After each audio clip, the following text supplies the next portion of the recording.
Sama kayak De Gajah dibilang, De Gajah preman, itu masa muda biasa, masih emosi, masih berantem. Nah ini bagus, jujur bagus ya, terkait dengan isu premanisme itu sering sekali Pak De Gajah ini digoreng ketika De Gajah akan jadi gubernur akan terkesan seperti akan diktator, akan mengerahkan preman bagi yang untuk mengkritik. Sekarang gini yang ngaren preman siapa sih sebenarnya? Nah, lihat aja ya tempat kampanye. De Gajah saya dulu terus terang takut sama dia. Kan banyak diserang tuh, masa diserang tang-tangin sama jaguran, dibilang gundul belok, macam-macam. Ini De Gajah termasuk sabar sekali loh. Oh, kenapa Pak De Gajah itu kok sering sekali tidak pakai udang gitu? Apa emang sengaja atau gimana itu ya? Jadi gini, dengan APBD Provinsi Bali yang 3,9 triliun didapat dari pajak kendaraan bermotor dan biaya balik nama kendaraan bermotor, mulai tahun depan dipotong 66% real time. Oh, anggaplah contohnya misalnya saya ini mau bayar pajak mobil gitu misalnya. Bayar pajak mobil 3 juta itu anggaplah. Berarti dalam waktu itu pun langsung dipotong. Dipotong ke daerah yang alamat KTP mobilnya. Anggaplah saya dari Gianyar lah gitu. Ya. Saya bayar pajak mobil. Mobilnya plat Gianyar. Plat Gianyar. Ya ke Gianyar uangnya. Duitnya ke Gianyar. Dulu ke provinsi. Waduh. Itu 2 triliun loh, bayangin dengan pajak potongan pen, masalah-masalah Bali yang sudah selesaikan, sudah tidak mungkin. Toh ya, dibilang banyak isu. Nanti De Gajah naik akan pakai aparat penegak hukum, nggak ada. Mana ada kita pakai? Yang kalau yang tangkap sekarang itu memang nakal. Saya lihat PJ gubernur sekarang udah nggak mampu berbuat apa-apa.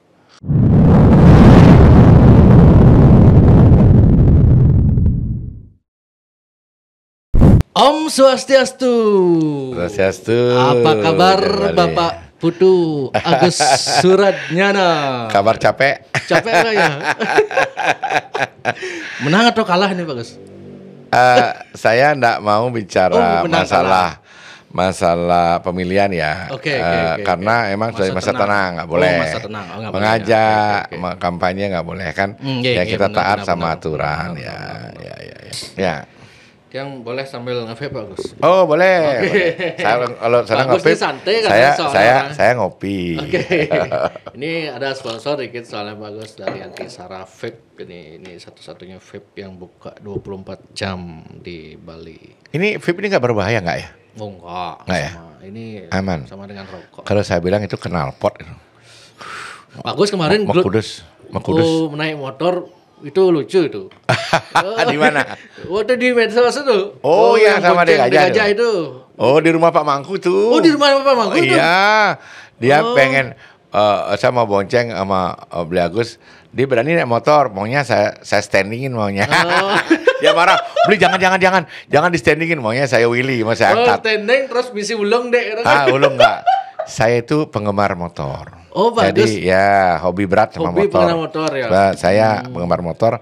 Kalau di Buleleng dulu waktu saya di Bupati, grup trailnya tuh rame terus sama saya jalan terabasan. Waktu umur saya udah 55 ya. Akhirnya patahlah kaki saya satu di kelingking. Oh pernah patah? Ya nabrak tunggak di Gilimanuk ya. Habis itu lama saya berobat karena di pen segala macem. Berhenti ya. Terus berhenti gitu. Sekarang kalau naik motor saya masih lincah naik motor. Waktu podcast kedua kayak di sini Pak Gus naik motor ke sini ya? Oh saya motor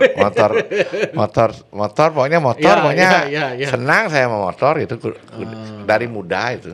Dulu saya ingat sekali ya waktu kuliah saya juara motor lambat. Juara motor lambat? Iya. Itu pelan-pelanan naik motor. Mana yang paling lambat nyampe dia yang menang gitu. Saya selalu juara. Biasanya kan lomba cepet-cepet. Nah, lomba lambat-lambatan. Kan model itu.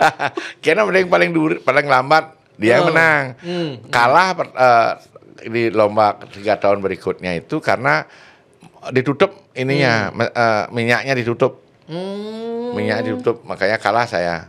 Itu kalah, diketahui sama teman-teman. Karena terus juara soalnya kan. Iya. Saya senang itu. Kalau kebut-kebutan waktu muda namanya masa lalu ya. Masa muda. Semua Sama kayak punya. Dek Gajah dibilang, Dek Gajah preman, itu masa muda biasa, masih emosi, masih Nah berantem. ini bagus, jujur Pak Gus ya, terkait dengan isu premanisme itu, sering sekali Pak De Gajah ini digoreng ketika De Gajah akan jadi gubernur akan terkesan seperti akan diktator, akan mengerahkan preman bagi yang untuk mengkritik. Yang Karena di ngaren, TikTok. sekarang ini yang ngaren preman siapa sih sebenarnya? Nah, Lihat ini. aja ya tempat Oke. kampanye. Di Gajah saya dulu terus terang takut sama dia. Karena isunya juga saya dengar begitu. Oh dulu. Begitu saya kenal orangnya punya komitmen, integritas, jujur. Saya jadi kecil ketika dia bicarakan masalah kejujuran, masalah komitmen, masalah integritas dengan umur sekian loh ya. Saya udah umur segini aja bengong lihat ininya dia, apa namanya, diskusinya dia. Ya. Makanya saya tertarik akhirnya, oh ternyata begini. Banyak yang saya Kalau dengar. kadang-kadang kalau dia lagi naik tensinya dikerjain, paling kita bilang ini, sabar, udah ikut aja dia. Oke, Ingat lagi sama oke, diri oke, sendiri. oke. Kan banyak diserang tuh, masa diserang tangin sama jaguran, Oh iya. dibilang gundul belok, macam-macam. Ini Jembrana Gajah RT gitu termasuk dibilang. sabar sekali loh. Sekarang ini ya. Sabar. Kalau saya mungkin beda caranya itu loh. Kalau saya enggak jadi pejabat misalnya, Oke, saya oke. tantangin bener lawan sama jaguran loh. Kalau saya dia bilang enggak, itu hebatnya dia enggak. Oke. Itu kan dibilang macam-macam tapi dia diam. Berarti kalau anggaplah terpilih Mulia Pas ini, masyarakat tetap bisa bebas mengkritik ketika pemerintah ada kekeliruan tuh bebas mengkritik. Intinya begini. Bukan anti kritik kan ya? Sebenarnya begini saya bilang ya. Pemerintahan kalau ada kritik itu cara bagaimana kita membangun pemerintahan yang baik. Kan itu. Ya. Kesana kita harus berpikirnya. Wartawan yang cerdas, wartawan mengkritik, kita ajak mereka.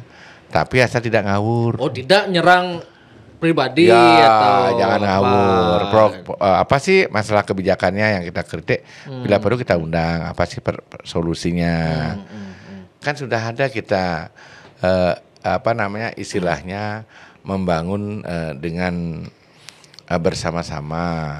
Ya nggak, sudah ada itu sebenarnya. Yang senang kepemimpinan Pak Mangku Pastika dulu setiap minggu itu mengadakan Bali bebas bicara apa saja itu di Renungan Pak Agus. Ya, Kemudian Simo Keramo ke desa-desa itu. ya. Kalau dari Mulia Pas, Kita sudah diskusikan sebulan sekali kita akan. sebulan sekali. Sebulan sekali kita akan ke masing-masing kabupaten. Kabupaten. Ya, udah diskusi tentang itu. Pertemuan dengan. Terbuka dengan semua masyarakat terbuka. Oh, bagus itu. Ya. Benar Pak Gus. Iya lah harus kita Serius lakukan. itu ya? Harus kita lakukan dong. Orang kita nggak takut dikritik kalau kita belum mampu keuangan kita misal bilang apa adanya. Ya, harusnya Jangan kan begitu, menyombongkan kan? diri terus menyombongkan diri. Hanya diselesaikan dengan urusan bantuan. Apa perlu saya bantu? Ya. Omongan ya, aja ya. kan. Siap. Kalau terkait dengan masyarakat sekarang Pak Gus, gimana Pak Gus melihatnya selama di lapangan itu masyarakat Bali ini? Ya kalau suka duka saya melakukan sosialisasi atau kampanye masih ada kesulitan saya untuk ketika bertemu dengan pendeta adat agak susah ya agak susah. Nggak ngerti apa modelnya tapi ketika mereka mengundang sangat mudah mereka datang. Kalau saya mau ketemu aja dihindari, tidak ada di rumahnya dan lain sebagainya. Banyak kejadian begitu. Banyak kejadian, Banyak terutama di kejadian. daerah mana itu? Karena saya di Buleleng ya di Buleleng banyak begitu ya. Nggak tahu yang tempat lain karena kita bagi tugas ya. Saya di utara, Pak Madenya di selatan. Ya. Oh, berarti calon 01 ini lebih ya sebenarnya yang sudah tahu sih kan di beberapa tempat misalnya di Badung, Gianyar kan sama juga seperti itu yang tingkat kabupatennya gitu. Oh berarti di tingkat gubernur juga sama juga sulit juga bagusnya ya? Sebenarnya isu yang kita tawarkan untuk desa adat otonom itu kan sangat baik sekali ya, seperti mengembalikan seperti dahulu. Jadi ketika desa adatnya sudah dipilih di desanya, di Ketisin Tirte sudah sah, dan masing-masing desa tentu mempunyai prarem atau menyesuaikan dengan desa Kleopatra yang ada di desanya. Ini kan penting untuk menjaga keberagaman adat istiadat budaya Bali yang landasannya semua pada agama Hindu kan. Kan itu yang kita sebenarnya mau jaga. Sebab kalau keberagaman itu ada, otomatis pariwisata juga yang berbasiskan pada budaya itu berjalan dengan dinamis gitu. Ya. Nah Pak Agus, Tiang ingin tanya ini, kenapa Pak D. Gajah itu kok sering sekali tidak pakai udang gitu? Apa emang sengaja atau gimana itu ya? Jadi gini, ada dua hal sebenarnya. Pertama, ketika kami mulai diberikan kesempatan, popularitas kita jauh sekali. Jauh sekali. Jauh sekali, bahkan cuma 23%. Merawan paslon 2 yang sudah 94%. Karena mereka kan sudah gubernur, padahal kita baru jalan bulan Agustus. Punya strategi bagaimana pengenalan cepat untuk melihat karakteristik calon paslon 1 ini punya karakteristik yang di Gajah karakternya gundul, saya gembul. Jadi membranding gundul gembul untuk bisa popularitasnya naik. Sebab kalau popularitas naik, otomatis elektabilitasnya kan meningkat, kan itu perbandingannya. Nah kalau hal yang kedua, ada yang mengatakan di Gajah kalau sembahyang nggak pakai udang, salah besar. Di Gajah saya juga tadinya pikir di Gajah itu tidak religius, tidak suka sembahyang. Ternyata religius sekali, bahkan saya sering dimarah. Beli cepet sembahyang dulu. Kadang-kadang kan saya karena sibuk ngurus dua hal ya, pekerjaan banyak. Kadang-kadang kan tertinggal. Dia marah-marah sama saya. Dan kalau sembahyang, kalau puranya jauh itu kadang-kadang di Gajah buat 3 udang. Karena basah ya, karena enggak ada rambutnya. Keringatnya banyak. Makanya dibilang ada istilah pesuyehwi kan ada gitu. Jadi udangnya basah. Mungkin difoto pada saat dia ganti udang. Udangnya diganti, kalau sembahyang pakai udang kok. Mungkin ada yang nyuri pas ganti udang, pas buka. Kalau sembahyang jalannya jauh, tinggi, kadang-kadang. Kalau sehari-hari sembahyang pakai lah, saya yang tahu. Itu kan fitnah aja itu. Karena kalau menurut Tiang itu, masyarakat Bali sangat sensitif soal itu Pak Agus. Oh iya, kita pun paham soal itu, paham sekali. Dan di Gajah tidak dikasih tahu juga pakai udang, tapi kan karena kalau jalan jauh 3 bawa udang serep karena basah. basah terus ya. Makanya istilah pesuyehwi. Dari sana muncul pesuyeh itu. Saya kira ingin melawan tagline enggak itu hanya emang benar begitu gitu loh. Mereka pesuapi, di sini pesuyeh. Karena Pak D. Gajah itu sering keringetan kalau pakai udang itu dari sana gitu. Iya, tapi pasti udang sudah ganti ya, udang yang baru ya pakai lagi sembahyang kan diganti. Tapi 3 kali kadang-kadang ganti udang kalau sembahyang misalnya ke Watu Kursi jauh sekali, tinggi, panas. Ya. Ini ngobrol bebas mungkin. Saya siap aja apapun, saya siap karena saya datang ke sini itu sudah dengan ketulusan hati dan apa yang ingin saya sampaikan, apa yang benar itu aja. Kebenaran aja. Iya. Pak Agus nih, kalau anggaplah misalnya Pak Agus menang gitu, D. Gajah sama Pak Agus menang, tapi misalnya kalau di kabupaten lain, misalnya dari 0 atau dari Kim Plus ini kalah misalnya, gimana cara Pak Agus? Sebenarnya undang-undangnya sudah mengatakan gubernur itu asasnya kan 2, desentralisasi dan dekonsentrasi, ya enggak? Sehingga kita tugas pembantuan dari pusat untuk membantu daerah. Kewenangannya mengkoordinasikan dan sebagainya ke daerah. Selama ini kan tidak ada uang dari Bandung ke provinsi. Nah justru, ya saya katakan justru, tahun depan akan diberlakukan Undang-Undang Nomor 1 tentang hubungan pusat keuangan dan daerah. Ini yang sangat berbahaya. Gimana itu Pak Gus? Ini yang berbahaya, sangat berbahaya. Kenapa banyak pertanyaan, kenapa nggak saat debat disampaikan? Waktunya 3 menit, 1,5 menit, gimana kita menyampaikan? Gimana itu? Begini, Masyarakat ini yang masyarakat harus tahu sebenarnya. Provinsi ini ya nggak memiliki Undang-Undang 15. Di sana ada pajak wisatawan, bantuan subak, bantuan adat, bantuan budaya yang bisa diakseskan ke pusat. Kemudian di kementerian ada DAK, dana alokasi khusus dan dana program-program kementerian yang akan dibawa ke daerah. Nah, di satu sisi ada persoalan dengan APBD Provinsi Bali yang 3,9 triliun didapat dari pajak kendaraan bermotor dan bea balik nama kendaraan bermotor, mulai tahun depan dipotong 66% real time. Oh, anggaplah contohnya misalnya saya ini mau bayar pajak mobil gitu misalnya. Bayar pajak mobil 3 juta gitu, anggaplah. Berarti 60 dalam waktu itu pun langsung dipotong. Dipotong ke daerah yang alamat KTP mobilnya. Anggaplah saya dari Gianyar lah gitu. Ya. Saya bayar pajak mobil. Mobilnya plat Gianyar. Plat Gianyar, nah, anggaplah ya ke gitu. Gianyar uangnya. Duitnya ke Gianyar. Dulu ke provinsi. Waduh. Itu 2 triliun loh, bayangin dengan pajak potongan pen, masalah-masalah Bali yang sudah selesaikan, sudah tidak mungkin. Makanya itu yang menyebabkan saya menawarkan diri boleh katakan untuk duit tunggal pembangunan Bali, karena penting Gajah ini sosok yang penting sekarang dalam konteks hubungannya dengan presiden.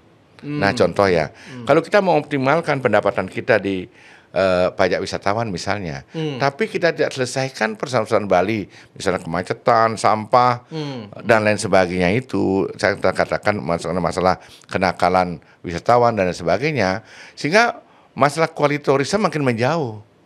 Kalau quality tourism itu bisa kita capai dengan menghilangkan trigger-trigger ini kan hal yang bisa kita tingkatkan pendapatan dari sana, dari Undang-Undang Nomor 15 kalau nggak salah ya tentang Provinsi Bali.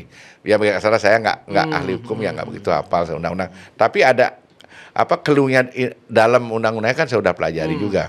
Ini berbahaya. Makanya keinginan kita nanti kalau kita memerintah, kita akan maksimalkan akses ke pusat dulu. Jadi cara berpikirnya biar terstruktur, terpola ya nggak, untuk membantu pusat bisa membantu. Agar Bali terbebas dari kemacetan, sampah, kemudian masalah hubungan instansi vertikal, imigrasi dan daerah agar diintensifkan untuk bisa ada jenis command center yang nanti kita bisa pakai untuk memberikan pelayanan secara online, melindungi wisatawan dan memberikan punishment juga bagi wisatawan nakal. Ini kan harus mengajak instansi vertikal. Di sana ada aparat penegak hukumnya, kepolisiannya. Di sana ada imigrasi. Yang karena kewenangan luar negeri kan kewenangan absolut ini. Keamanan absolut juga. Jadi instansi vertikal di dalamnya. Ini harus bersama-sama. Inilah butuh presiden mungkin nanti membuat sebuah perpres atau apa yang kita minta untuk khusus untuk Bali melakukan hal-hal minimal imbauan atau minimal permintaan dari presiden untuk instansi vertikal dengan daerah ini membangun sinergitas menyelesaikan persoalan itu, sehingga harapan kita ke depan quality tourism itu terjaga.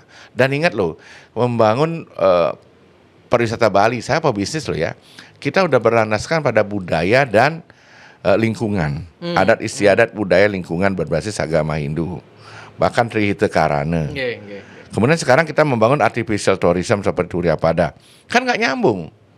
Saya terkejut waktu ketika dikatakan nanti kalau kita kurang uang, kita mencari sumber-sumber pendapatan baru. Salah satunya Turiapada, 100 miliar. Dari mana hitung-hitungannya? Saya nggak ngerti ya. Pemerintah sebenarnya nggak harus berinvestasi seperti itu. Yang berinvestasi biar swasta. Mereka menghitung dengan baik revenue-nya, break-even point-nya, kapan uang kembali. Nanti bayangkan Turiapada itu cuma 4 jam udah bisa lihat pemandangan. Nanti takutnya wisatawan ke sana kabut. Ya, waktu kecewa dia. Saya ke Buleleng ke rumah istri kan nyari momentum moto itu sulit juga itu. Nah, karena kabut aja itu terus. Itu biayanya 500 miliar. Sedangkan banyak seperti pertanian kita yang kita harapkan sektor sekunder namanya ini yang kita harus tingkatkan mengimbangi sektor pariwisata. Sehingga nanti irisan pertanian dengan pariwisata tambah baik. Tanaman organik dan lain sebagainya. Bagaimana hanya dibicarakan saja anggaran cuma 800 juta kok. Udah saya cek di Dinas Pertanian Provinsi 800 juta. Bagaimana kita mengembalikan sektor sekunder yang irisannya sekarang kecil sekali. Pariwisata udah 69% hampir.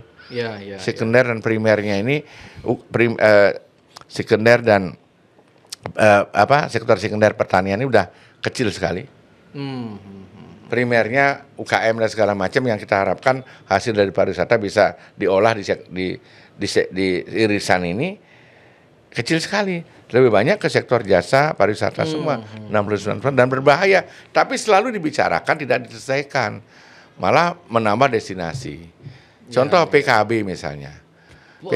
Pusat Kebudayaan Bali. Iya. Nanti hal-hal ini harus dicarikan uang ke pusat, bukan kita yang berinvestasi. Karena udah nggak mampu.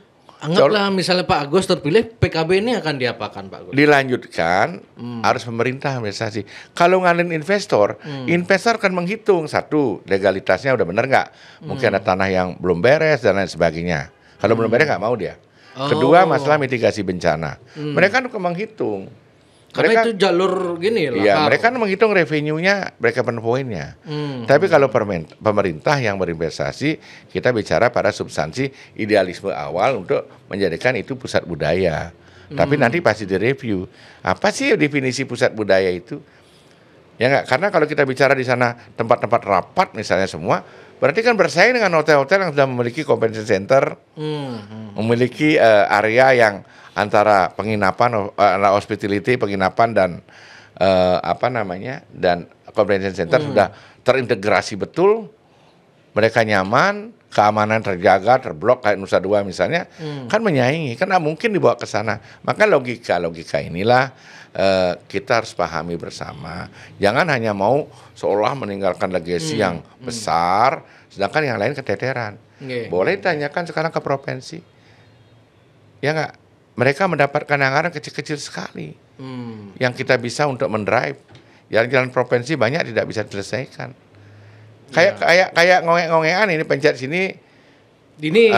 kayak gitu. Ini kan berbahaya, makanya saya bilang undang-undang provinsi Bali udah memberikan ruang untuk ke depan. Ini yang kita pakai untuk pengembangan. Sekarang kita basicnya, karena kita harus bicara urusan wajib dulu ya. Urusan wajib, dan Bali itu urusan wajib, ada daerah harus dibantu.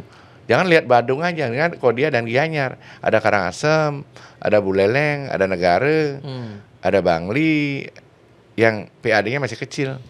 Ini kan harus yang kita bantu untuk kita bicara pemerataan. Kita selalu bicara One Island, One Commando, Bali Holistic. Itu hanya slogan-slogan saja. Ke depan saya udah sampaikan sama Made, mari deh kita selesaikan masalah ketimpangan ekonomi ini. Misalnya Buleleng, bangun Bandara Bali Utara, kemudian Pelabuhan Tukan Bawang, Negara dengan UKM-nya, coklatnya, perkebunan dan lain sebagainya. Karangasem udah dapat ingkutan daripada Bandara Bali Utara. Karena keberadaannya dia, bandara ini memberikan manfaat juga terhadap Karangasem. Persoalan Karangasem airnya kita selesaikan. Jadi hal-hal yang mendasar dulu kita selesaikan. Nanti kalau pemerintah mau menyiapkan destinasi baru, misalnya kayak PKB, kita siapkan infrastrukturnya. Kita lihat role model investasi seperti apa, baru kita ngundang investor. Kalau sekarang saya tanyakan, kapan PKB memberikan manfaat ekonomi, memberikan kontribusi, dan kita udah cicil uang. Tapi waktu di debat kan sampaikan nilai tanah menjadi sekian. Siapa mengatakan dari mana menghitungnya? Nah itu asumsi ya. Asumsi, ada kan investor yang berani. Kalau saya investor nggak berani, karena apa? Itu masih persoalan mitigasi bencana. Tapi pemerintah karena melihat sudah dilakukan itu, Gajah harus berusaha mengakses pemerintah, lanjutkan karena udah dibangun. Ya, sudah terlanjur. Ya, ini pakai uang pusat nggak bisa, bukan daerah nggak punya uang.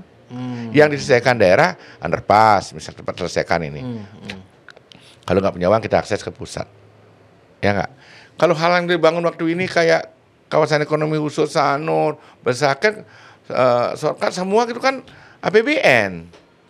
Oh iya. APBN semua. Iya, dan itu pun sudah lama program itu nggak sekarang. Banyak yang diresmikan oleh Jokowi bahkan kan? Iya, itu kan program sudah lama, cuma dilanjutkan sekarang karena itu hadiah.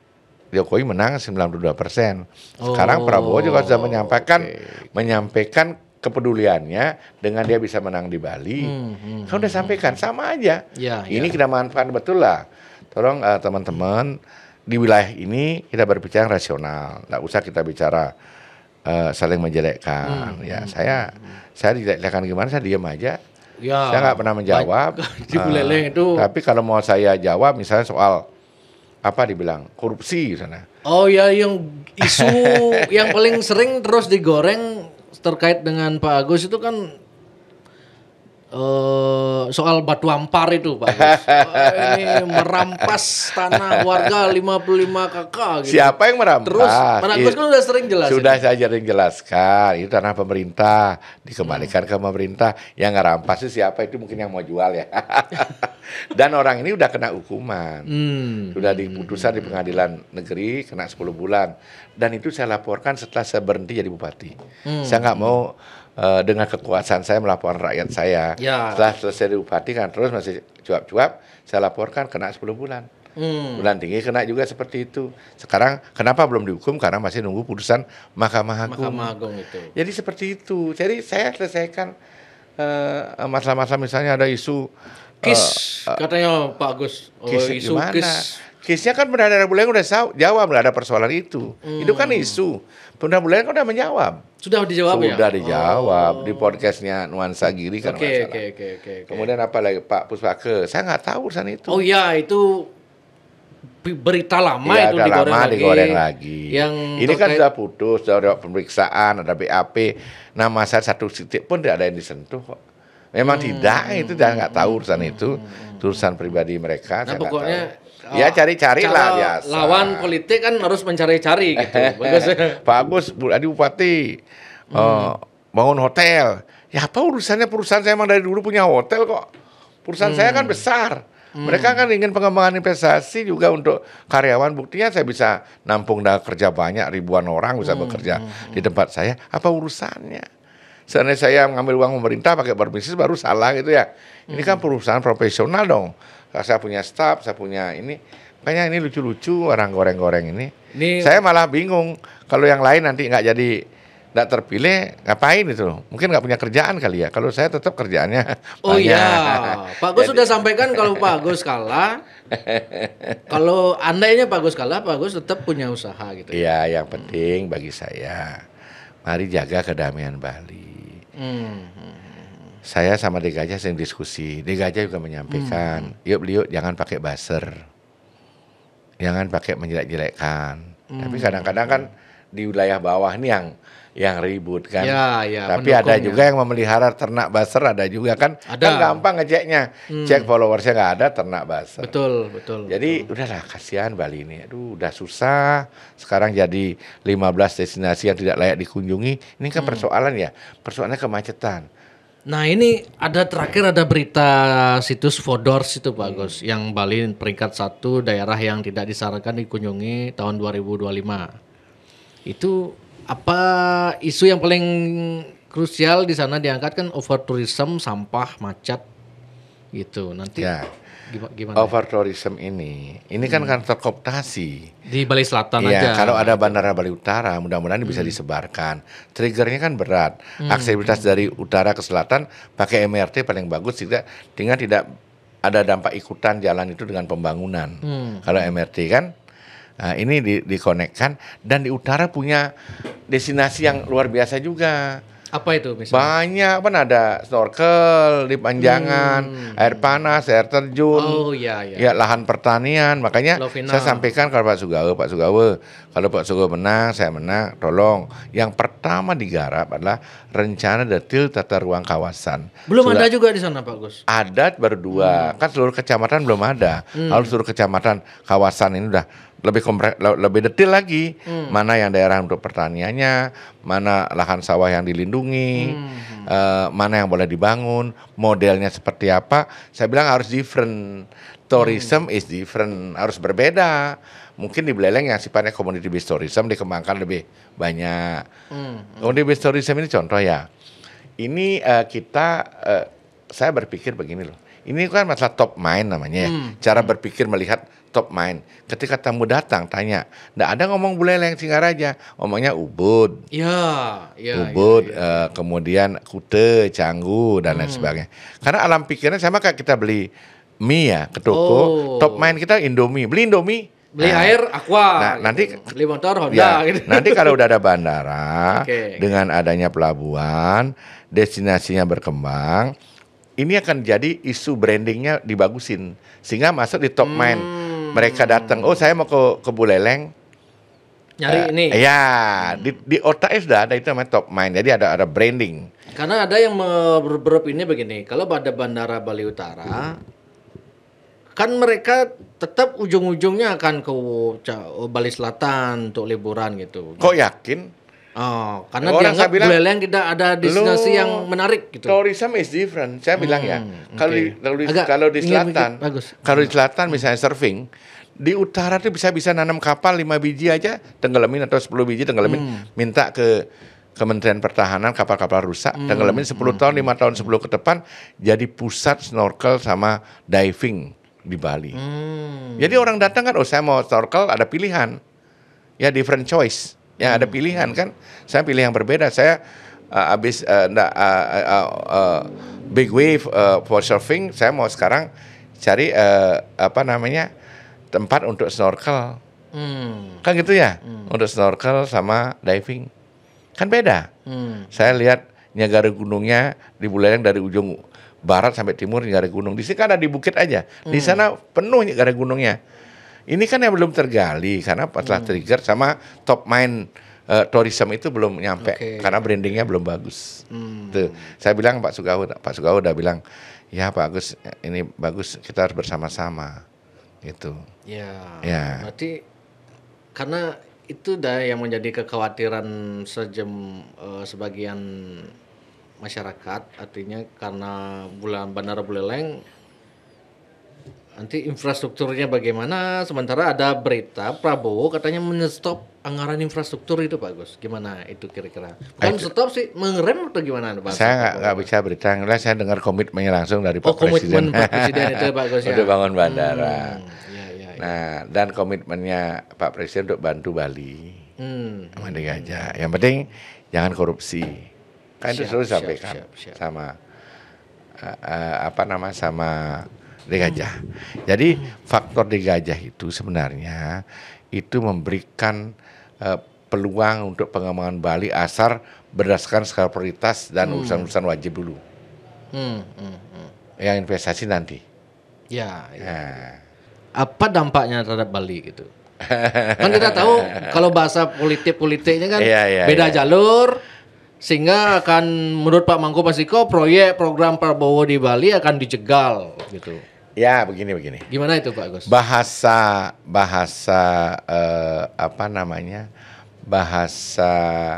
orang intelektual, aturan, juknis, iya. Tapi di luar itu kan ada chemistry. Oh ya, chemistry, komunikasi. Beda. Misalnya kata, kalau saya tahu rumusnya untuk dapat uang segala macam, itu kan formalnya. Itu bahasa orang kampus. Oh iya. Ya. Teori lah. Teori oke, regulasi bisa kok ini itu. Cuman realitas politik kan mau nggak mau ada yang namanya chemistry. Ya. Ada yang namanya hubungan antar partai, jejak sejarah, bagaimana antara hubungan Prabowo dengan Pak Koster, dengan Pak Giri, dengan dan lainnya gitu. Kan itu tetap. Sekarang contoh ya, dibilang banyak isu. Nanti di Gajah naik akan pakai aparat penegak hukum, nggak ada. Mana ada kita pakai? Kalau yang tangkap sekarang itu memang nakal. Coba bayangkan pakai IBA yang di Gianyar itu sampai 1,4 miliar nggak dipakai uangnya sisa. Ini kan banyak kejadian begini. Nanti kan saya akan buat posko hotline ya untuk melaporkan transparansi penggunaan IBA di masing-masing desa. Sehingga aparat penegak hukum lebih banyak mendapatkan informasi tentang supremasi hukum di bidang ini. Karena ini kan IBA ini kan tidak terpola uangnya. Oh iya. Tidak terpola uangnya. Berarti akan ada hotline pengaduan. Kita akan bikin. Pengaduan terkait dengan penyaluran hibah, BKK, bansos itu ya. Misalnya masyarakat kan misalnya ingin banyak yang masa ada keganjalan gitu. Ada tempat mereka untuk mengadu gitu. Iya. Sementara ini kan liar, tidak Liar. ada. Mereka tahu, masyarakat tahu ada keganjalan, kasat cuman mata bingung. banyak. Ijeng lapor kan gitu. Iya, itulah. Tapi bisa gimana cara Pak Agus nanti menjamin kerahasiaan orang yang melapor ini? Oh, kita pasti jamin Pasti karena sudah rahasia. kita buatkan hotline khusus nanti. Oh, itu menarik itu Pak Agus. Iya, Karena memang. banyak kejadiannya begitu kan. Iya, Juga. saya nggak menuduh. Nanti kita Oke. tunggu hasilnya dari pengaduan-pengaduan ini. Oke. Karena gosip-gosipnya kan begitu Gosip-gosip. banyak ya. Kita nggak menuduh ya gosip-gosipnya. Ada yang bangunan sudah ada, dimohonkan hibah lagi, dipertanggungjawabkan 2 kali kan banyak. Ada yang proposal candi bentar, jadi candi bentir. Nah itu kan. Oh, candi bentar jadi candi bentir. Oh, sempat saya dengar itu viral sempat dulu kan. Ya kayak gitulah. Ya. Itu udah keganjalan. Makanya Mas menarik itu Pak Agus kalau ada hotline pengaduan itu. Bila perlu setiap sekian periode atau misalnya per tahun itu dipublis atau apa? Harus evaluasi per tahun. Ya. Hibah itu penting bagi masyarakat untuk mendorong, kan itu mendorong. Awalnya itu kan stimulus, ya nggak? Stimulus gotong royong biar nggak hilang. Misalnya orang bikin pura habis 2 miliar, misalnya dari pemerintah bantu 1 miliar, 1 miliar lagi stimulus gotong royong. Timbul rasa memiliki untuk pura itu, kan gitu. Yeah. Awalnya kan mau stimulus awalnya. Hibah itu stimulus sebenarnya. Ya, ini sekarang kan dibalik, malah dikurangi masuk kantong kan masalah nih. Ya, kalau terkait BKK kan memang itu kewajiban dari Pemkab Badung lah untuk membagi ke daerah penunjang. BKK hibah semuanya sebenarnya 20% dulu kan emang begitu. 20-30% itu Badung, kalau Kodia 15%. Sekarang Kodia malah dapat dari Badung. Ini kan lucu jadinya. Dulu perjanjiannya kan begitu. Ketika di tahun 71 ditetapkan bahwa Denpasar, Badung, dan Gianyar jadi daerah tujuan wisata, daerah lain penyangga, dibuatlah kesepakatan 20-30% akan diberikan kepada daerah. Tapi sekarang kan suka dan tidak suka. Ada daerah nggak dapat hibahnya, ada yang perlu. Nggak dapat, ada yang tidak perlu dapat. Itu kan ini persoalan. Nah, ini dah yang makanya kadang-kadang saya juga bertanya-tanya kan, ini antara seolah-olah hibah itu kan untuk kepentingan politik aja gitu, bukan untuk memang benar-benar kebutuhan masyarakat. Saya nggak bilang, Lewin yang bilang itu. Seolah-olah, saya bilang seolah-olah terkesan gitulah. Iya. Ini saya karena kalau dibiarkan begini terus kan Kasihan juga Pak Agus. Tapi kalau bicara begini ada juga yang menggoreng Pak Agus. Di bulan di Facebook itu. Oh, emang nanti pasti ada yang komen nih. Emang Pak Agus Rajanda nggak hibah juga ke hibah saya banyak hibah. Gitu. Tapi saya tetap evaluasi. Saya sampaikan yang nakal-nakal yang menyalurkannya tindak aja, kan transparan. Sama kayak sekarang ya, ada isu. Ini yang saya sedikit kurang enak juga. Ada sekarang isu tanah pemutaran, pengkaplingan oleh oknum berjemaah ini. Ngomongnya di medsos itu oknum pejabat. Ya nggak, saya tegaskan sekarang untuk masalah itu, tolong ya nggak, lakukan penyidikan transparan. Biar Siapa oknum pejabat yang begitu, biar nggak saya kena lagi. Kan ini persoalan. Saya minta aparat penegak hukum cepat ini selesaikan persoalan ini. Saya dirugikan loh sebagai calon. Oh, ada berita begitu Pak Gus ya? Itu udah mulai ramai, mulai kapan? 2 hari yang lalu. Berita apa? Tanah pemutaran gitu. Tanah pemutaran dikapling, dijual puluhan miliar loh nilainya itu. Oh iya, diburu penegak hukum diduga mantan pejabat dalang intelektual persertifikatan. Iya. Skandal Ini kan tanah negara di Bukit Ser pemutaran. Bukit Buleleng. Ser. Bukit Ser ya, Bukit Ser ya. ya Penegak. Oh berarti, udah ada beritanya nih berarti ya. sudah ada. Nah, untuk ini tolong. Ini gimana ini, Pak Saya minta Gus? tolong agar semua transparan. Aparat penegak hukum segera memeriksa ini. Biar nggak saya ada itu bahasanya oknum pejabat loh. Kan saya merasa Oh iya, dikira Pak Agus nanti saya lagi. merasa dirugikan. Itu bukan Pak Agus yang disebut. Udah saya nantangin malah. Saya nantangin tolong cepat ini buka. Bila perlu inisialnya sampaikan siapa. Biar nggak saya yang dibilang. Ini kan bahasa-bahasa ini kan Bahasa abu-abu ini merugikan saya. digoreng lagi karena oknum pejabat di Buleleng Saya. yang dulu kan Pak Agus, ada wakilnya, Ya, ada DPR-nya. DPR-nya gitu. Ini berarti Ya. Pak Agus Udah saya nantangin buka. oke. Buka, biar nggak nanti saya dirugikan. Kalau bisa besok dibuka. Hmm. Ini udah mau pemilihan kan rugi saya lagi. Kapan milih pilkada lagi 3 hari ya? Oh iya. Lagi 3 hari. Tolong dong biar buka aparat, biar siapa mungkin dibuka aja. Kalau bilang yang punya kewenangan membuka ini penegak hukum penegak atau hukum, media? penegak hukum. Oh, Karena penegak penegak hukum. hukum harus cepat nih gerak ini. Oh. Harus cepat gerak, biar benar. Karena saya dengar dijual sampai puluhan miliar. Puluhan miliar. Iya, Gimana ceritanya itu Pak tanah Agus? di pinggir pantai. Tanah di pinggir pantai terus? Iya, tanah di pinggir pantai. Ini yang saya baca dari media ya. Itu dimohonkan oleh desa adat sebagian sama orang yang tinggal di sana. Sedikit tanahnya tanah kering, tanah ket-ket. Oh. Di pinggir, tapi pantainya bagus di pemutaran. Oke. Nah, inilah yang dikapling-kapling. Modusnya saya nggak tahu ya. Yang di atas saya lihat ada desa adatnya dikasih, yang daerah atas, yang di bukit yang jelek, yang di pinggir pantai yang ada kapling udah garis-garis ini. Ada 20 are, 30 are, 14 are, 14 are. Udah banyak nih saya lihat gambarnya, yang saya dapat gambarnya banyak. Nah, yang menjual, yang mereka nak jual ini mungkin ya yang memohonkan atas nama yang tinggal di sana. Kan ada ketentuan. Tinggal di sana berapa tahun dengan keterangan kepala desa. Tapi uangnya kan bisa aja lari kemana, ke siapa yang mendapat uangnya. Tolong telusuri dan detail biar jelas ini. Saya dirugikan loh. Berarti yang jelas ini bukan Pak Agus ini yang dimaksud ini oleh berita ini kan? Kalau saya selalu menjawab dengan logika, apapun logika berpikir, saya terstruktur, terbiasa, saya melakukan itu.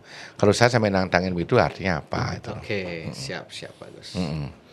Dulu kan Pak Agus dengan Pak Sujitro Pak Agus. Nah sekarang di Buleleng yang maju itu Pak Sujitro. Ini komunikasi Pak Agus gimana dan basis Pak Agus di Buleleng gimana itu? Saya selalu menyampaikan pemilih itu akan memilih yang rasional aja. Oh gitu? Ya, enggak mau. Kita nggak bicara lagi urusan partai, kita bicara rasional. Buleleng pengen maju nggak? Oke. Ini ada di Gajah loh, yang dijanjikan sama Pak Prabowo untuk membangun ketimbangan ekonomi. Bukan Buleleng aja nih, Negara, Karangasem, Bangli dapat semua dampaknya. Jadi masyarakat sudah cerdas lah sekarang ya. Iya, asal jangan intervensi yang enggak. Nanti kan perbekal menjadi syarat lebih baik jangan ikut-ikut. Ini kan jangan membodohi masyarakat. Jadi nanti kalau saya menang, Pak Sugeng menang, nanti malu ketemu saya nanti kan ini berat juga. Iya. Lebih baik jangan diem aja. Istilahnya orang kita bobok. Misalnya kalau alasan mereka seperti di Gianyar misalnya Pak Agus. Pak Gus, ini saya perbekal atau bendesa ini takut nanti kalau saya tidak mendukung, tidak memilih masyarakat, saya tidak memenangkan lawannya Pak Agus, nanti tidak akan cair gininya gitu. Gimana cara mereka? Jangan dong berpikir yang hibah aja. Oh gitu ya. Kita berpikir tentang Bali. Coba bayangkan kalau wisatawan nggak jadi ke sini, underpass macet, nggak dibikin, jalannya macet, sampah nggak terselesaikan, wisatawan nakal nggak terselesaikan, quality tourism kita anjlok, kan rugi. Ya, jadi masyarakat memang harus. Masyarakat buat apa kita punya yang megah kita nggak bisa makan? Bisa berpikir yang lebih besar lah. Ya, buat apa punya kantor kepala desa yang mengkilap tapi masyarakatnya miskin? Masyarakatnya miskin, benar. Itu persoalannya, harus rasional cara berpikirnya. Iya. Karena kalau bicara perbekal prajurus sekarang kan begitu mindsetnya. Tapi masyarakatnya kita nggak tahu. Terutama yang masih muda kan sudah pengen memang benar-benar. Iya yang muda. Tapi banyak yang tua-tua aja. Saya dengar mulai ada penetrasi. Yang tua-tua pun banyak ada pengawalan. Ini kan janganlah berpikir begitu. Kena aja Bali ini, dalam Bali ini itu loh. Kasihan kita lihat sekarang saya pengusaha tahu betul. Sekarang contoh ya, November kan low season nih. Ada pilkada tambah low season lagi, tambah drop lagi. Oh iya, pasti. Itu baru isu pilkada loh. Coba ada isu-isu lain, makanya sektor sekunder diperbaiki, pertanian perbaiki dengan baik, ya nggak?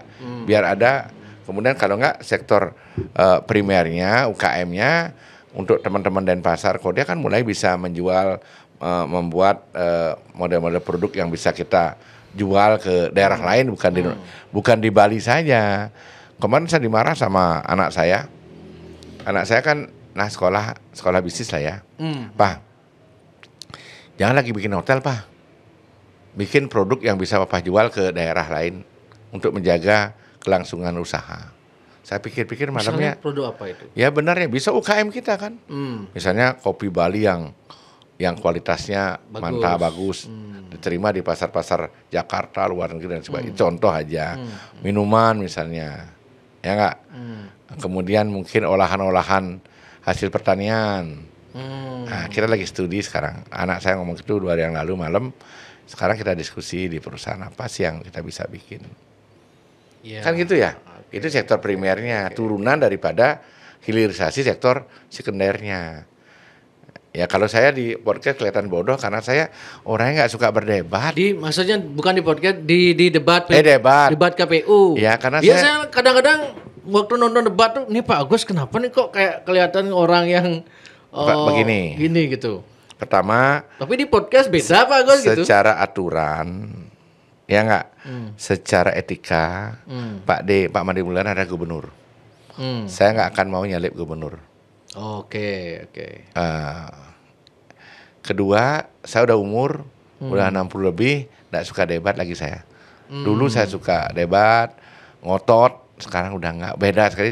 Saya lebih senang ngajak anak-anak saya, cucu saya. Udah beda karakter saya. Jadi kadang-kadang saya melihat sedih dengan jawaban-jawaban yang salah tapi meyakinkan diri benar. Itu kadang-kadang sedih saya. Oh iya, waktu debat terakhir kan. Tenang saja, nanti 1, sekian triliun nanti Giri Prasta yang gini gitu. Kemudian dijawab oleh DKJ. Di mana Giri Prasta? Tapi adik saya kan emosi dia, anak muda lah emosi, bukan emosi, melawan dengan yang rasional disampaikan. Kalau saya tahu itu tapi nggak enak jawab. Ini saya punya Made menghargai dia gubernur. Padahal Made selalu katakan, beli, nggak boleh nih duit tunggal, beli sama-sama. Nggak deh, karakter beli udah umur nggak begitu deh. Dia untung dia nyerang begitu. Emang bener apa saya katakan Made. Gimana Pak Giri Prasta karena kan jadi calon wakil gubernur. Kemudian Giri Prasta jawab, oh ya kalau saya warga Bali tetap akan bisa berjuang. Ya gimana itu? Debat terakhir artinya bisa lah. Mulia Pas ini mengimbangi Koster Giri lah gitu. Tapi debat 1, 2 itu kesannya seperti dirujak gitu. Enggak lah, itu kan rujak. Contoh ya, kayak pertanyaannya Undang-Undang 28. Seorang ahli hukum pun nggak apal sama undang-undang. Ribuan undang-undang. Apalagi saya. Ternyata saya sampai di rumah saya lihat Undang-Undang 28 itu udah nggak ada. Udah nggak berlaku. Udah diganti dengan Undang-Undang 1 tahun 2022-23 ini yang baru. Udah nggak ada. Kemudian Pak Agus dan saya tidak jadi bupati saat undang-undang itu diundangkan. Udah nggak baca masalah itu kan. Gimana undang-undang? Pertanyaan kan ASD sama ada. Pertanyaan sebutkan 4 kali 4 kuda sebutkan pajak komponen pajak hiburan apa tuh Pak Giri bilang itu. Kadi cara gini cerdas cermat kita itu kan kalau jadi gubernur itu kan yang penting kebijakan. Taktisnya itu pertanyaan di bawah taktis lagi di tingkat eselon 3-4 itu pertanyaan teknis. Taktisnya kan? Kepala dinas kita menyampaikan strateginya, kebijakannya, memilih skala prioritas yang paling penting kejujuran, janji kampanye, selesaikan itu. Ya. Waktu di debat juga Pak Agus soal shortcut dan pasar Banyuasri ini saling klaim ini. Oke, pertama soal shortcut kan Pak Mangku sudah jelaskan lah gimana kronologi gitu. Pak Agus mau jelaskan lagi? Nah, saya pakai logika aja. Mana ada gubernur baru 2 bulan udah groundbreaking kan nggak mungkin. Oke. Itu aja ngerti Pak sendiri. Mangku udah banyak lah jelasin soal shortcut. Nah, soal pasal Banyuasri ini murni dari program Angelus Buano katanya Pak Giri gitu. Benar gitu Pak Agus? Saya katakan. Ya, gimana itu? Giri bantu 25 miliar. Oh, memang benar ada bantuan dari 25. Anglus Ya 25 kita miliar. minta membantu. Oke. Tapi sama provinsi bantu juga 25. Sisanya Provinsi 25 Ya. atau 50? 50. Sesuai dengan. Habisnya 175. 100 miliarnya kan uang APBD Buleleng. Oh. Iyalah. Berarti dari Badung cuma 25 miliar aja. Tapi kenapa Pak Giri mengklaim murni? Murni gitu bahasa Pak Giri kan, kalau murni kan semua. Ya, kalau saya bilang apa ya? Makanya karena waktu Pak Agus tidak bisa menjelaskan gitu kan. Wah, udah memang kan Gilirannya. Tapi kan kita bisa jelaskan oke, sekarang. oke, Itu oke, keadaannya. Ya wajar lah saya. Yang lain semua juga dapat bantuan hibah segala macam. Saya mengajukan, tapi halnya yang saya ajukan terpola dengan baik. Gitu loh. Siap. Tuh. Ini lagi Pak Agus. Soal arak pernah Pak Agus diserang. Pak Agus Sudarjano tidak akan membatalkan pelegaran arak. Woi, Emang? kau udah saya jawab waktu itu. Udah, Pak Agus, Kapan saya buat berita begitu? Itu udah nggak ada beritanya Berita tapi yang itu dibuat, dia bikin. itu kan gimmick-gimmick untuk orang Karangasem marah sama saya. Aduh, kasihan. Kok begitu buat cara yang buat berita? Berarti Pak Agus Saya mendukung, pernah. itu kan proses destilasi, udah ada aturannya. Kalau udah ada regulasinya kan harus kita dukung. Yang kita tidak dukung adalah arak-arak yang tidak melakukan proses destilasi oplosan kan berbahaya. Ya, benar. Ini kalau tamu sampai kena itu ada masalah kan problem. Kita yang kena juga. Itu yang kita tertibkan itu. Apain? Siap. Itu hasil dari masyarakat kerajinan itu. Destilasi termasuk kerajinan juga. Terus kemudian soal saya sebenarnya tertarik dengan yang tadi itu Pak Agus. Yang potongan ini kan pengaruhnya cukup signifikan lah. Waduh, Pajak bukan itu, signifikan, lempuyengan. Bali, Pemprov Bali miskin bentar berarti ya, Bentar ya. kalau gitu ya. Jadi begini, saya lihat PJ Gubernur sekarang udah nggak mampu berbuat apa-apa. Hanya menyelesaikan masalah defisit saja. Defisit dan utang. Debit dan utang. Ini kalau saya cara mengeksekusi itu smart namanya. Simple, measurable, applicable, ya nggak, reliable, dan timely. Nah, kalau saya bilang kan dari simpelnya kita selesaikan program kampanye. Mana yang menjadi skala prioritas kebutuhan masyarakat, simpel cara berpikir itu kita buat dulu. Measurable, terukur programnya, ini nggak, keuangannya cukup nggak? Agar nggak ngawur bikin program. Kemudian sasarannya seperti apa? Kemudian applicable, bisa nggak diaplikasikan? Ya, kesiapan tanahnya, kesiapan waktunya dan lain sebagainya. Kemudian reliable, jadi program terus diawasi dengan baik atau sifatnya proyek misalnya, agar berkesinambungan, memiliki daya tahan. Kalau pertanian misalnya jangan banyak sama plastik, hanya awal aja. Tidak dibuat waktu ketahanannya program itu biar tahan terus berkelanjutan yang menyelesaikan persoalan. Timely itu ya harus terukur waktunya. Jangan sampai sekarang. Mangkrak, Tol Gilimanuk 3 tahun mangkrak. PKB mangkrak. Ini kan berbahaya. Kalau usia pemilih kita jadi gubernur kan cuma 5 tahun. Ya. Kalau berpikir nanti akan saya lanjutkan, yakin. Apa nggak tambah merugikan masyarakat karena program urusan wajibnya kedodoran. Yang simpel di depan itu menyangkut program prioritas. Makanya ini smart ya. Ya kemudian masalah-masalah kita selesaikan ya pro growth, pro dengan pertumbuhan. Ya pro job, pro pure, ya nggak, pro culture, pro environment. Jadi pro terhadap kebudayaan, pendidikan kebudayaan kita, pro dengan isu-isu lingkungan yang kita selesaikan, pro dengan kemiskinan, pro dengan kesempatan orang bekerja. 5 hal itu harus kita selesaikan. Jadi pro growth, pro pure, pro job, pro culture, sama pro environment. Siap. Jadi itu yang sebenarnya menjadi skala prioritas kita selesaikan.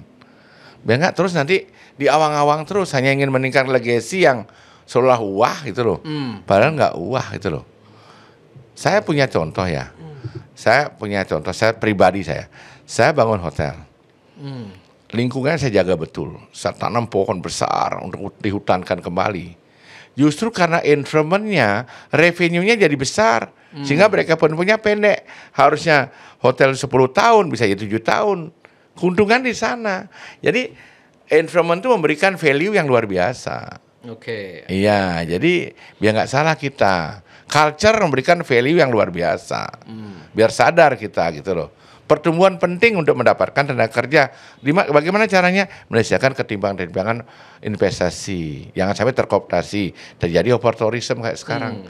Cara berpikirnya terstruktur begitu gitu loh. Ya. Oke Pak Gus. Ya. Terima kasih Terima banyak kasih, ini. Win. Ya. Pokoknya Saya ingin menyampaikan kepada masyarakat Bali, mari pilkada ini lakukan dengan kedamaian. Toh kita saudara juga. Siapapun yang menang, silakan menjalankan programnya. Yang paling penting yang paling penting adalah bagaimana kita membangun Bali dengan segala prioritas kepentingan masyarakat Bali. Karena Bali identik dengan pariwisata dengan image damai itu. Kalau panas kita punya potensi pertanian juga, kita punya potensi UKM juga. Ini harus menjadi starter, ya nggak, starter untuk ekonomi juga. Makanya mari jalankan bersama-sama. Misalnya pariwisata, apa sih persoalan kita? Oh, quality tourism. Kita selesaikan soal ini. Ya. Terima kasih Pak Gus. Terima kasih. Sudah datang.